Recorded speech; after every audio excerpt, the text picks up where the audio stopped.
நான் மலர் மருத்துவத்தை எடுக்கும் பொழுது கொஞ்சம் கொஞ்சமாக படிப்படியாக நம்மள ஆறாவில் உள்ள நெகட்டிவ்ஸு, நம்மளோட சக்ராஸில் உள்ள நெகட்டிவ்ஸு எல்லாமே கிளியர் ஆகும். இதுக்கும் வாஸ்துக்கும் சம்மந்தம் கிடையாது. வாஸ்து அது வேற சப்ஜெக்ட். வாஸ்து வந்து நிரந்தர தீர்வு. ஏன்னா நீங்கள் வருஷம் பூரா மலர் மருத்துவம் எடுத்துக்க முடியாது, வருஷம் பூரா நீங்கள் வந்து சாண்டிங் பண்ணிட்டு இருக்க முடியாது, வருஷம் பூரா நீங்கள் நம்பர் எழுத முடியாது, வருஷம் பூரா நீங்கள் வந்து ஹோ அப்பனோ ப்ரேயர் பண்ண முடியாது.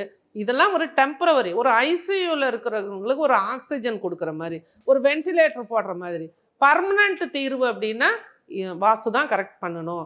நம்மளோட கட்டங்கள் என்னவோ அதுதான் நம்மளோட வாழ்க்கை.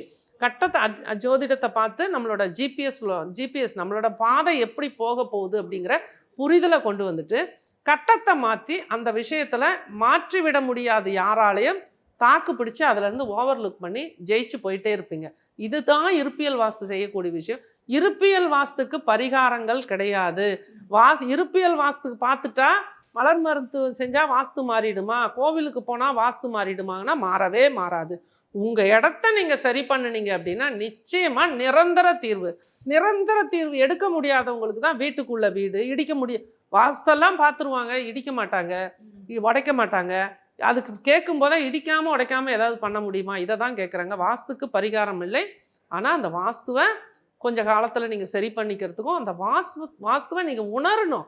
வாயில் சொன்னால் முடியாது. அந்த வாஸ்துவை உணர்றதுக்கு தான் வீட்டுக்குள்ள வீடு கான்செப்ட்டு.